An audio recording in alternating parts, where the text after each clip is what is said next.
Esta Bismillahirrahmanirrahim. reunión está siendo grabada. Salamu ala Rasulillah. En el nombre de Allah, el clemente, el misericordioso, damos las gracias infinitas a Allah y pedimos paz y bendiciones por nuestro profeta Muhammad sallallahu alaihi wasallam. Assalamu alaikum wa rahmatullahi wa barakatuh. Hermanos y hermanas, en primer lugar les pedimos disculpas por el inconveniente que hemos tenido, y además de tener hermanas con nosotros en esta reunión que solo, pueden conectarse a esta reunión a través de una videollamada WhatsApp. Entonces, comenzamos y nuestro tema de hoy, que va a ser cómo saber que el Corán es la palabra de Dios. ¿Por qué esa pregunta? Porque primero nosotros como musulmanes, como estudiantes que, en este proyecto de la Dawa, de la Academia Mensajeros de la Paz, necesitamos saber y tener muchos argumentos. Entre ellos, argumentos eh, de autenticidad del Corán. Porque para nosotros mismos tenemos que estar seguros que el Corán es la palabra de Dios. Si no estamos seguros, no podemos transmitir el Corán, tampoco esa seguridad y esa confianza con el Corán, o con el mensaje del Islam, o con el mensaje de la Dawa, ¿no? Entonces, debemos estar seguros nosotros como musulmanes, y también como, inshallah, predicadores que enseñan el Islam. Entonces, ese tema es un tema muy amplio para hablar sobre el Corán, sobre los argumentos de la autenticidad del Corán, y también cómo el Corán se mantiene intacto, se mantiene también sin tergiversación, sin distorsión, sin cambio alguno. Pues es así. ¿Por qué? Normalmente Allah subhanahu wa ta'ala nos ha creado, ¿no? Y nos ha creado, y nos ha puesto en esta vida, en esta tierra, en este mundo. Y evidentemente nos preguntamos ¿por qué venimos a este mundo? ¿Qué es lo que tenemos que hacer? ¿Cómo lo tenemos que hacer? ¿A dónde vamos después de esta vida? Son preguntas que normalmente todas las personas la tienen o las tienen. Entonces,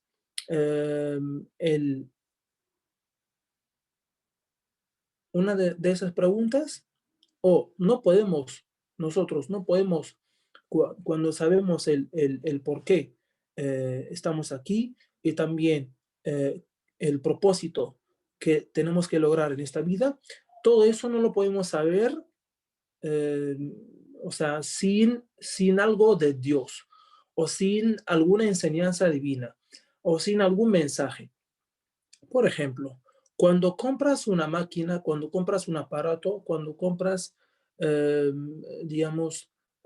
algo que ¿no? Alguna lavadora, por ejemplo, te dan también el manual de uso. ¿Cómo vas a usar esta máquina? ¿Cómo la vas a armar? O un juguete también, ¿no? ¿Cómo lo vamos a armar? Etcétera. Porque es la primera vez que vas a utilizar esta máquina y no sabes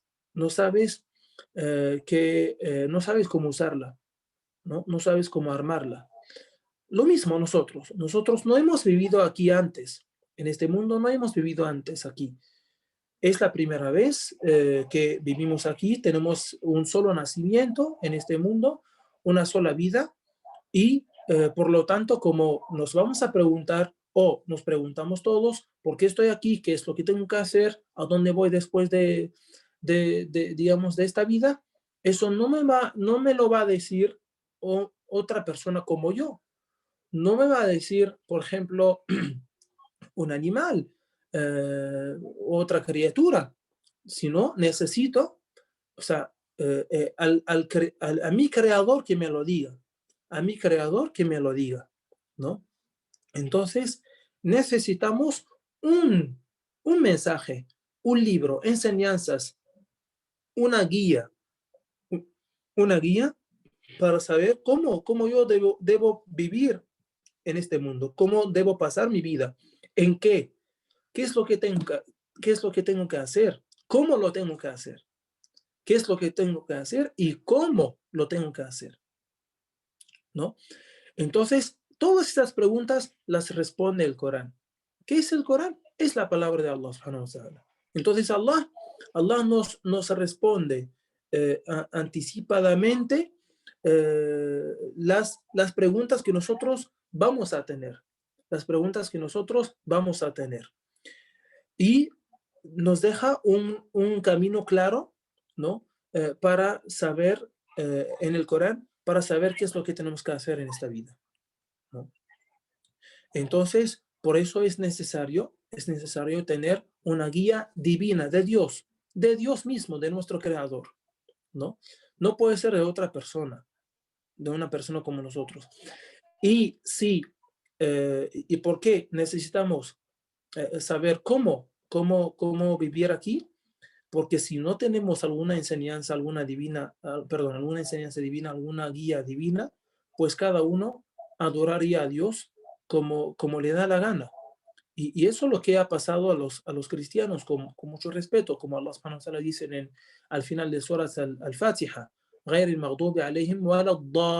los que se extraviaron, no tienen alguna enseñanza y comenzaron a inventar actos de adoración que Dios nunca estableció. Y así se extraviaron del camino, del camino recto, ¿no?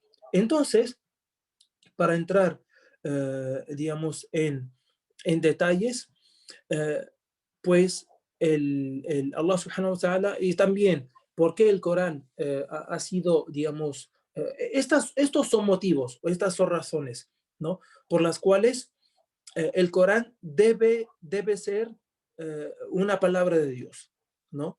El Corán es palabra de Dios. Primero, porque la humanidad o el ser humano como individuo necesita, digamos, respuestas a esas preguntas, necesita una forma de adoración, digamos, necesita saber por qué está aquí, a dónde va, y todas esas preguntas vienen de Dios, tienen que venir de Dios, tienen que venir de Dios.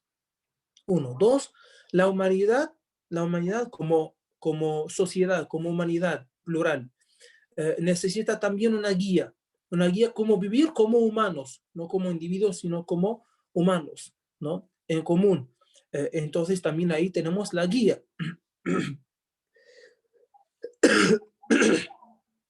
Perdón. Y también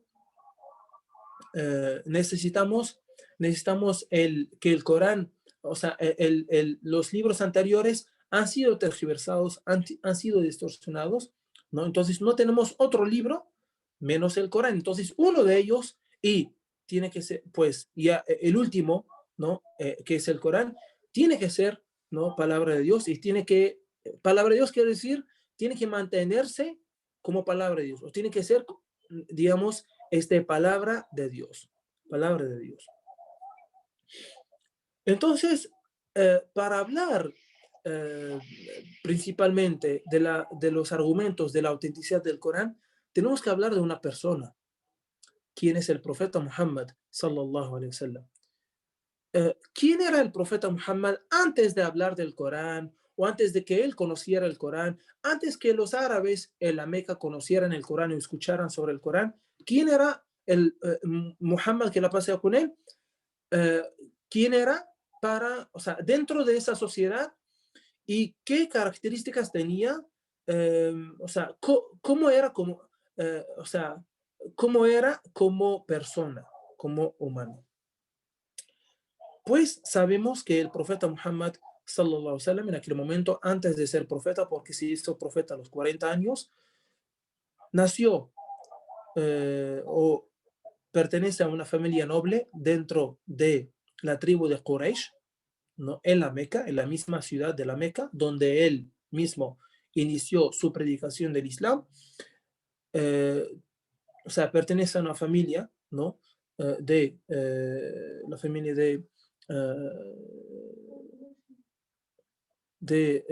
su papá era Abdullah ibn Abdul Muttalib, y pues pertenecía a una familia, que esa familia era una familia noble, como habían otras familias.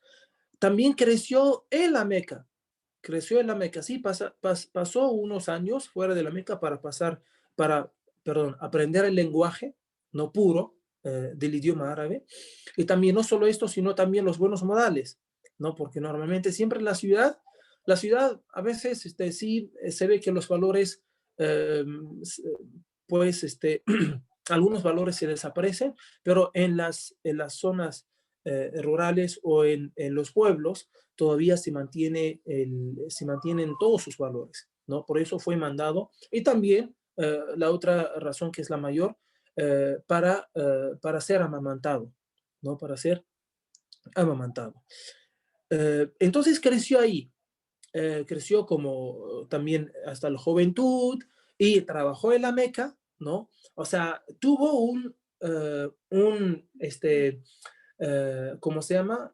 Un trato, era parte de la sociedad de la Meca, era un individuo, un ciudadano que sale, que entra, que va al mercado, que habla con la gente, o sea, ¿no? Entonces era conocido, ¿no? Como cualquier otra persona, ¿no? Y la Meca no era una ciudad no era una ciudad grande como las ciudades de hoy, ¿no? ¿No? Y todos eran conocidos. Entonces, y llegó a hacer también negocio, y llegó también a casarse. Uno de los motivos de que Khadija, que Allah esté complacido con ella, y ella fue quien le pidió la mano a él, era su veracidad, era digamos, su rectitud, era sus buenos modales del profeta Muhammad, sallallahu alaihi wasallam, porque él trabajaba en primer lugar con ella, ¿no? Entonces él se encargó de su negocio en otra zona, y pues ella tuvo ganancias, muchas ganancias, y también vio bendición en su negocio a través de esta persona. Entonces, ¿por qué hablo de todo eso? Para enseñarles que la persona que va a recibir o que recibió el Corán era así primero, era conocido entre la gente así, con buenos modales, con valores, que era, digamos, veraz, que era fiel, que no era mentiroso, que no, pues no tenía malos modales. Eso es muy importante para poder hablar de los argumentos de la autenticidad del Corán. Ahora bien,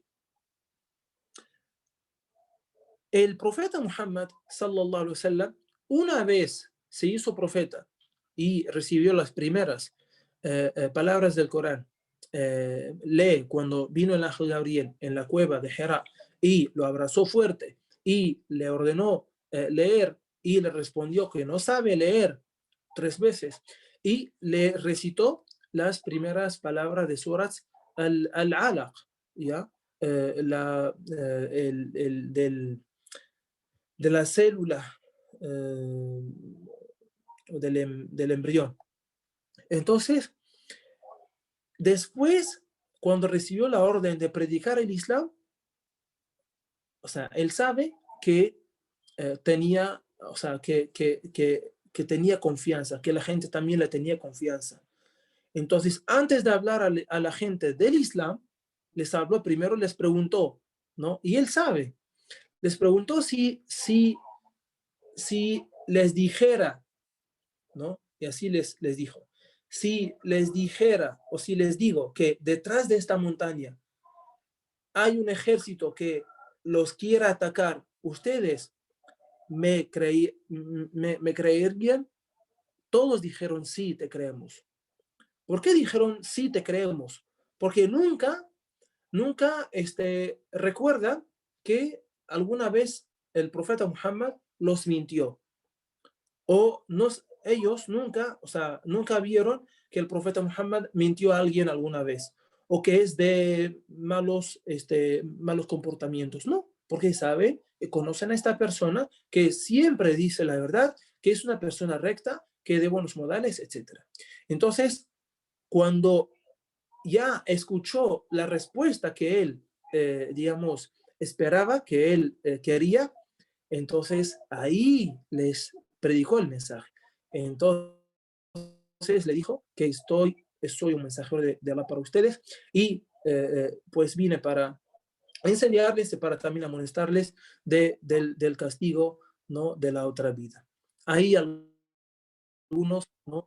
Pues, o sea, como ya es un asunto que toca la parte política y también el dejar la religión de los padres, porque los árabes en aquel momento eran muy apegados a la religión de sus padres, ¿no? Y que también era una señal de vergüenza y también abandonar la religión de los padres. Pero otros, pues, pudieron ganar esto y ganarse a sí mismos, ganar este ego, ¿no? Y esa arrogancia y declarar o aceptar el Islam.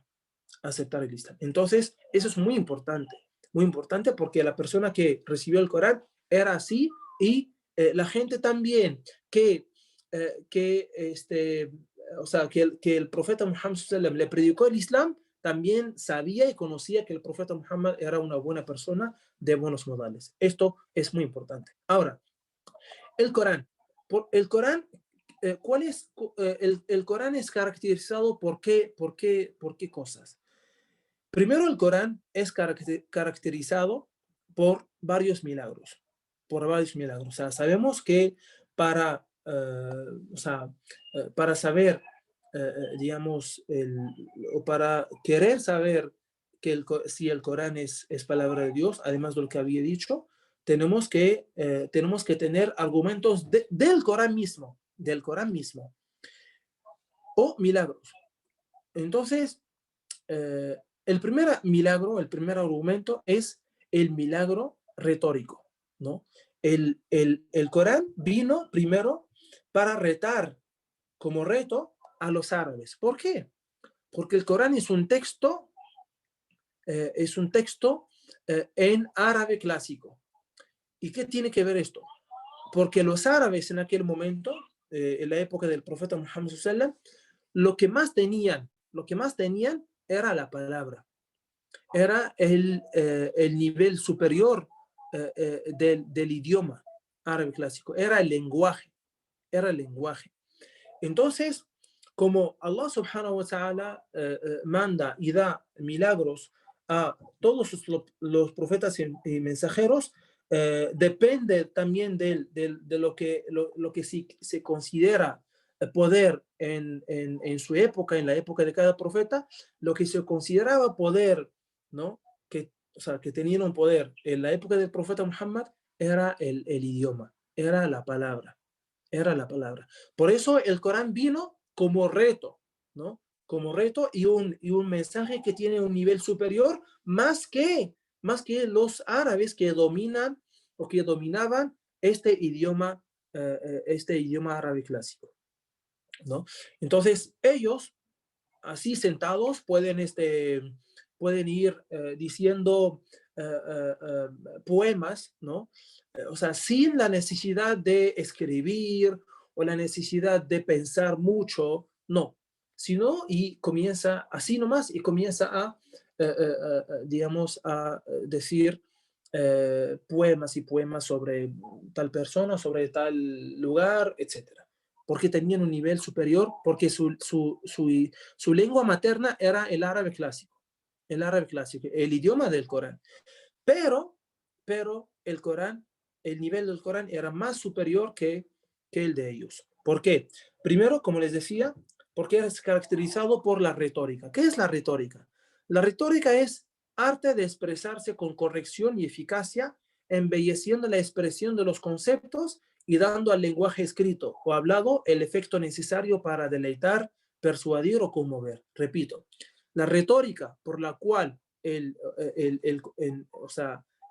Corán se caracteriza es arte de expresarse con corrección y eficacia, embelleciendo la expresión de los conceptos y dando al lenguaje escrito o hablado el efecto necesario para deleitar, persuadir o conmover, ¿no? En aquel momento se competía por el que decía mejor y con retórica su poema, ¿no? Y que usaba términos y todo y que da belleza, ¿no? Embelleciendo así, como decía, ¿no? Con la retórica. Pero el Corán vino y vino con un estilo más bello que el de ellos, más bello. Y por eso todos los que, lo que escucharon el Corán del profeta Muhammad sallam, tanto los que después aceptaron el Islam como no, pues se sorprendieron. Se dieron cuenta que nunca escucharon esa palabra, que otros llegaron a declarar y confirmar que no puede ser de un ser humano, no puede ser tampoco de Muhammad. ¿Por qué? Como les decía al comienzo, que Muhammad era conocido. No es un hombre que vino de afuera, de otra ciudad, de otra zona, de otra tribu. No, es un hombre que es de la Meca, que nació en la Meca, creció en la Meca, conocen a qué familia pertenece y también conocen o sea, vivió hasta los 40 años y a los 40 años se hizo profeta y recién comenzó a recibir el Corán. 40 años son más que suficientes para conocer a tal persona, ¿no? Entonces, el primero que se caracteriza el Corán por ello es la retórica, ¿no? Y de hecho, el Corán es el primer texto como referencia de los estudios árabes, de los estudios del idioma árabe, sea lingüísticos, sea la gramática digamos, la poesía o lo que sea. El Corán es la primera referencia, es la primera referencia. Igual, hermana, si se acaben esos 10 minutos, volvamos a entrar. Hermanos y hermanas, por favor, me dice la hermana que faltan 10 minutos, igual volvamos a entrar para también recibir sus preguntas si tienen, o también para terminar si me queda alguna parte, por favor. El segundo milagro es que el Corán informa sobre asuntos que suceden en el futuro. Un ser humano no puede informarte algo que va a pasar sobre el futuro y pasa, y sucede. Sucede. Dos ejemplos. El primero es lo que Allah subhanahu wa ta'ala, como saben, en aquel momento, en la época del profeta Muhammad sallam, los más grandes imperios eran el imperio romano o el bizantino y el imperio persa, ¿no? Entonces, esos dos imperios, pues, se peleaban siempre, como son hoy por ejemplo, Estados Unidos y Rusia, por ejemplo. Siempre cada uno trata de ser el mejor o trata de ser el más poderoso, o China o lo que sea. Entonces, esos dos imperios en aquel momento también a veces se combatían, ¿no? No por el poder. Entonces, una vez se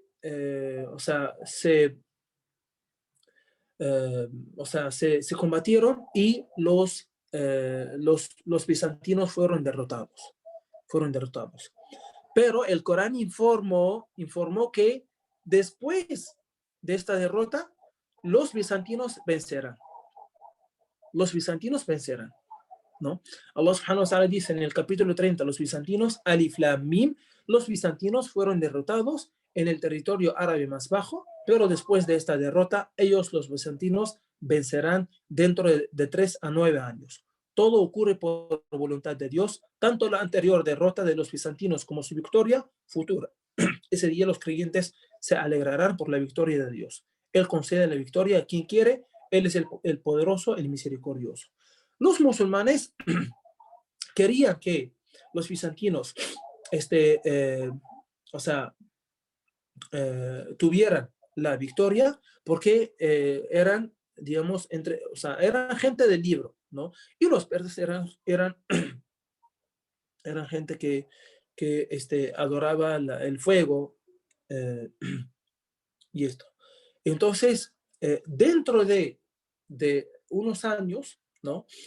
Los bizantinos, eh, pues, eh, tuvieron la victoria, ¿no? Tal como informa el Corán, tal como informa el Corán, ¿no? Y otro argumento es eh, del tío del profeta Muhammad, sallallahu alaihi wasallam, del tío del profeta Muhammad, sallallahu alaihi wasallam, Abu Lahab. Abu Lahab era el tío del profeta Muhammad, sallallahu alaihi wasallam, y era enemigo feroz del profeta Muhammad, sallallahu alaihi wasallam, y siempre le causaba daño, lo insultaba, tanto él como su mujer, y Allah subhanahu wa ta'ala reveló al profeta Muhammad sallallahu alaihi wasallam una sura, que es la 111, donde dice, maldito sea Abu Lahab, perdón, maldito sea Abu Lahab y que perezca. No le servirán de nada su poder ni sus bienes. Será arrojado en el fuego llameante, junto con su mujer, la que acarreaba espinas, que llevará en su cuello una cuerda de fibras de palmera. Esta es una información que va a pasar dentro de, o sea, años que solo Allah subhanahu wa ta'ala sabe cuántos. O sea, es decir, cuándo va a morir el Abu Lahab, y si muere va a ir al fuego. ¿Qué quiere decir? Quiere decir que nunca, no va a aceptar el Islam, que nunca va a llegar a aceptar el Islam. ¿Por qué? Porque Allah subhanahu wa ta'ala sabe lo que va a pasar y sabe que su corazón está ciego de la verdad. Si, si Abu Lahab quisiera desmentir el Corán, declararía o aceptaría el Islam, pero nunca lo hizo, nunca llegó a hacerlo. No porque no quiso, sino, o sea, o sea, o sea, sí, no quiso, pero eh, no llegó, y si fuera así, desmentiría el Corán, pero nunca aceptó el Islam.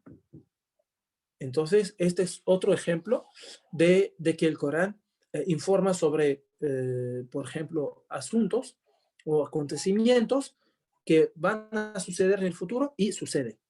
Y estos son solo dos ejemplos y hay varios ejemplos que se pueden, digamos, que se pueden entender o sea, después del estudio del Corán. Luego, también otro milagro que es en las leyes del Corán. Es decir, cuando vemos qué es lo que el Corán ordena, vemos que ordena creer en Dios, que es lo más lógico, ¿no? Habla, o sea, nos enseña a reflexionar en toda esa creación, ¿no? Para llegar y tener fe, digamos, y llegar a la conclusión de que esa creación tiene un creador, ¿no? Y eso es lógico, lo más lógico, y lo que da más tranquilidad y más paz a la persona, ¿no? Como les decía al comienzo, que cuando uno comienza a preguntarse por qué estoy aquí, de dónde vine, etcétera, entonces el Corán le da una idea sobre la vida, sobre él mismo, sobre el ser humano, una idea clara, un camino claro. El Corán ordena creer en los profetas, bueno, en los pilares de la fe, en general, en la otra vida, ¿no? Es decir, que hay un día del juicio final, que hay un día del juicio, de la justicia, ¿no? Y eso es lo más, subhanallah, lo más lógico, y debe haber un día del juicio, porque en esta vida no se puede, de ninguna manera, no se puede aplicar la justicia, ¿no? Excepto con la ley de Allah subhanahu wa ta'ala. Entonces, ¿cuántas personas? O hay personas que no sé, por ejemplo, o sea, de las cuales no, o sea, que no se les aplica la justicia por varios motivos, porque tienen un poder o porque la policía no llega a tener argumentos, ¿no? Pero Allah subhanahu wa ta'ala, el que sabe todo, ¿no? En el día del juicio va a haber justicia. Va a haber justicia. O sea, el que lo sabe todo, Allah, el que lo sabe todo, va a haber justicia. Y, los injustos, ¿no? Van a tener, el castigo, van a tener su castigo. También el Corán ordena el rezo. ¿Qué es? El rezo es tranquilidad también, es pacificación. El hermano Omar, por favor, apagar el micrófono. El Corán ordena el zakat, pagar el zakat.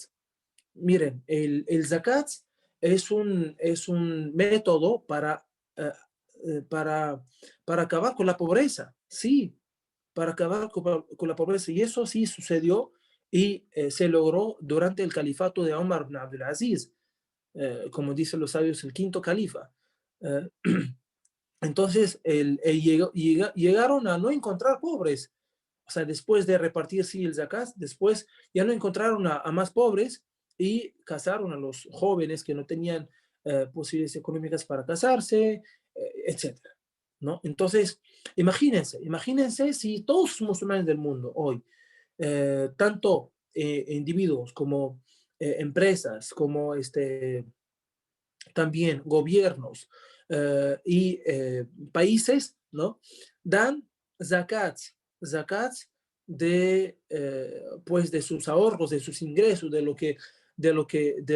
todo lo que tienen, pues no habría, no quedaría pobre alguno dentro de esos países y también fuera de esos países, ¿no? Pero lamentablemente la gente no practica la palabra de Allah subhanahu wa ta'ala.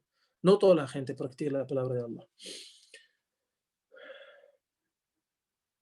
También el Corán ordena